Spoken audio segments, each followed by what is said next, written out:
guys, welcome back to the Kordial Media YouTube channel. My name is Adriana and I help Shopify e-commerce businesses and influencers drive traffic and sales utilizing Pinterest. In today's video, I'm going to reveal all of my ROAS boosting secret strategies that I like to use with my promoted pin clients so you can help boost your ROAS with Pinterest ads as well. But before we dive in, don't forget to hit the big red subscribe button and to hit the bell to be notified every single time I post a new video here on the Kordial Media YouTube channel. Without further ado, let's dive into the secret ad strategies. Strategy number 1, add a discount code to your retargeting creatives.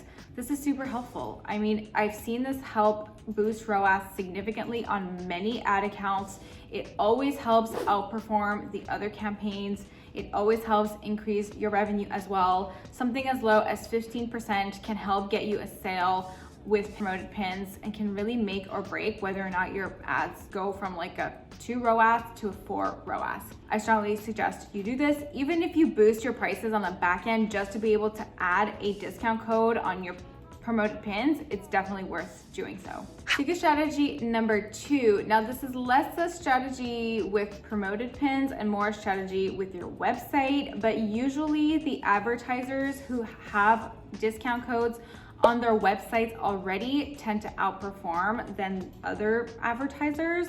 People love a good discount, and free shipping, unfortunately, today is not considered an added bonus. It's almost expected. So if you pair free shipping with a discount that's already on your website directly, doesn't necessarily have to be on the retargeting creative or any creative at all, but if it's on your website directly as well, that I've seen that strategy work very well for advertisers as well. Strategy number 3, and that is to actually archive any targeting that is below a 3 ROAS. I'm talking about interests below a 3 ROAS, genders, devices, locations, anything under a 3 ROAS that's not converting and not getting you sales is worth turning off. Now, let's say you see one that's got you significantly more conversions than other targeting, but it's a 2.5 ROAS, it's definitely worth keeping as well. But I'm just saying for the majority of the other targeting metrics, if they're really not getting you the ROAS that you're after, then you can just shut them off altogether and try and see if that is more helpful to boost your ROAS. And if it's not, then that's likely after a week, let's say, then it's likely because the audience size was narrowed down too much. Try and keep your audience size around 2 to 5 million at all times. But if you can't, then that's okay too, I guess, as long as you're getting the results that you want.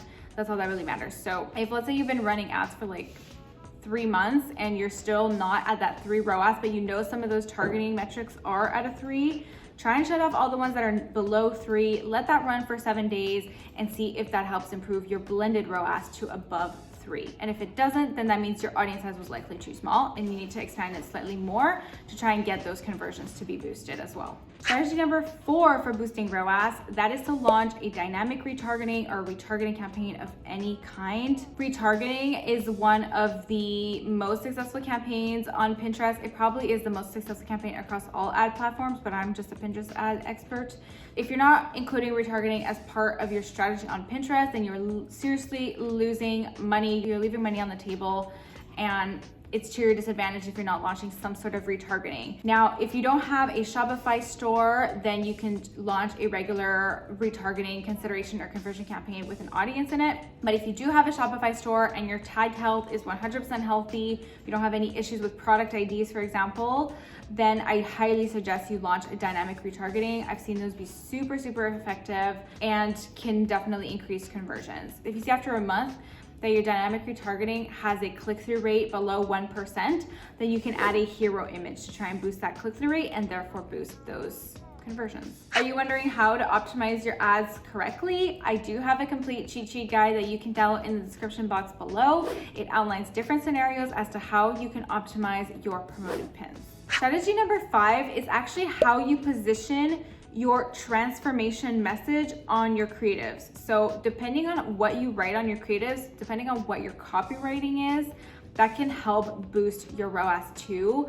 You want to always consider the transformation that your product or service can provide to a pinner, and you want to include that on your creative. If like you have a study guide, for example, and that study guide, your promise behind that study guide or the transformation from that study guide is that you're going to pass your exam, then that's the sort of thing that you want to include on your creative, and that's the type of creative that tends to boost ROAS overall. The sixth promoted pin strategy to help boost your ROAS is patience. On Pinterest, things are slow.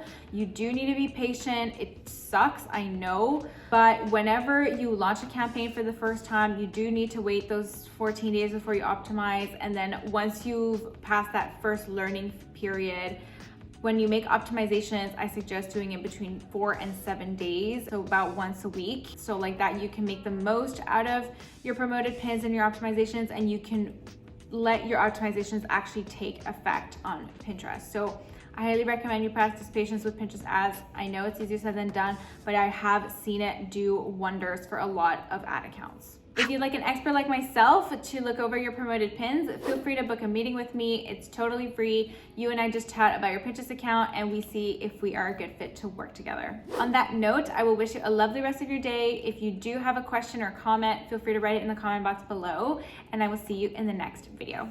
Bye for now.